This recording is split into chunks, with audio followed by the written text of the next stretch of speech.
الحمد للہ وکفا وسلام علی عباده الذین اصطفى اللہم صلی علی سیدنا و مولانا محمد النبی الامی وعلی آلہ واصحابہ وبارک وسلم تسلیما کثیرا کثیرا۔ میری معزز خواتین و حضرات، اسی صورت ممتحنہ کی آیت نمبر 10 میں مکہ سے آنے والی ان خواتین کا ذکر ہے جن کے بارے میں امتحان لینے کا ذکر ہے۔ ارشاد خدا ہے، یا ایھا الذین آمنوا اذا جاءکم المؤمنات مہاجرات فامتحنوہن اللہ اعلم بایمانہن۔ صلح حدیبیہ کی شرائط میں سے ایک شرط یہ بھی تھی، اگر کوئی مسلمان مدینہ سے مکہ چلا جائے گا تو وہ واپس نہیں کیا جائے گا، اور اگر مکہ سے کوئی کافر مسلمان ہو کر مدینہ آ جائے تو اسے واپس کیا جائے گا۔ کچھ مرد مکہ سے مدینہ آئے تو شرط کے مطابق انہیں واپس کر دیا گیا۔ اسی طرح کچھ خواتین بھی مکہ سے مسلمان ہو کر مدینہ منورہ تشریف لائیں تو مکہ والوں نے ان کی واپسی کا بھی مطالبہ کیا۔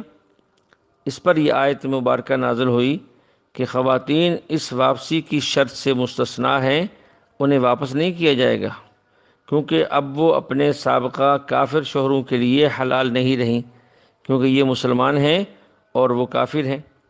اس آیت میں ایسی آنے والی خواتین کی جانچ پڑتال کا حکم دیا گیا ہے، ان کے امتحان کا حکم دیا گیا ہے، انہیں پرکھ لیا جائے کہ واقعی اور حقیقتاً وہ مسلمان ہو کر آئی ہیں یا بظاہر مسلمان ہو کر ان کے آنے کا کوئی اور مقصد ہے۔ پھر ان کے نکاح اور مہر کے متعلق بھی ساتھ ہی احکامات بیان کر دیے گئے ہیں۔ اسی طرح اس سورت کی آخری سے پہلے آیات کے اندر خواتین کی بیعت کا حکم ہے۔ اللہ تعالیٰ کا ارشاد ہے، یا ایھا النبی اذا جاءک المؤمنات یبایعنک علی الا یشرکن باللہ شیئا۔ جو آیات پہلے ہم نے سنی اور پڑھی ہیں اس میں ان خواتین کا بیان تھا جو مکہ سے ہجرت کر کے مدینہ منورہ آئیں۔ اب یہاں سے حضور صلی اللہ علیہ وسلم کو حکم دیا جا رہا ہے کہ اگر یہ مہاجرات آپ سے بیعت کرنا چاہیں تو آپ انہیں بیعت فرمائیں۔ حکم بیعت مہاجرات کے ساتھ خاص نہیں، آگے بیعت کے الفاظ میں کہ تم بیعت ان باتوں پر کرو، اس سے معلوم ہوتا ہے کہ یہ بیعت کا حکم عام ہے۔ کوئی بھی عورت خواہ وہ ہجرت کر کے آئی ہو یا انصار مدینہ میں سے ہو، بشرطے کہ مسلمان ہو، اس سے بیعت ہو سکتی ہے۔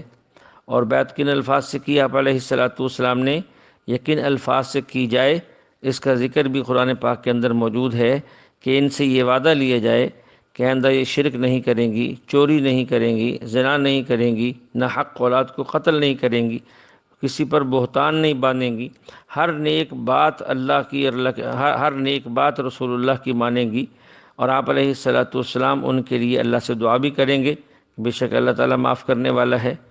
تو اسی طرح انہی آیات کی وجہ سے امت کے اندر صلحاء اور نیک اور بزرگ لوگوں کی بیعت کر کے ان سے اپنی باطن کی اصلاح کروانا اور ان کے ہاتھ میں ہاتھ دے کر انہی باتوں کا معاہدہ کرنا کہ آئندہ ہم نماز کا اہتمام کریں گے، ذکر اللہ کا اہتمام کریں گے، تلاوت کا اہتمام کریں گے، اور جتنے رذائل اور بری خصائل ہیں وہ ایک ایک کر کے اس سے بچنے کی کوشش کریں گے۔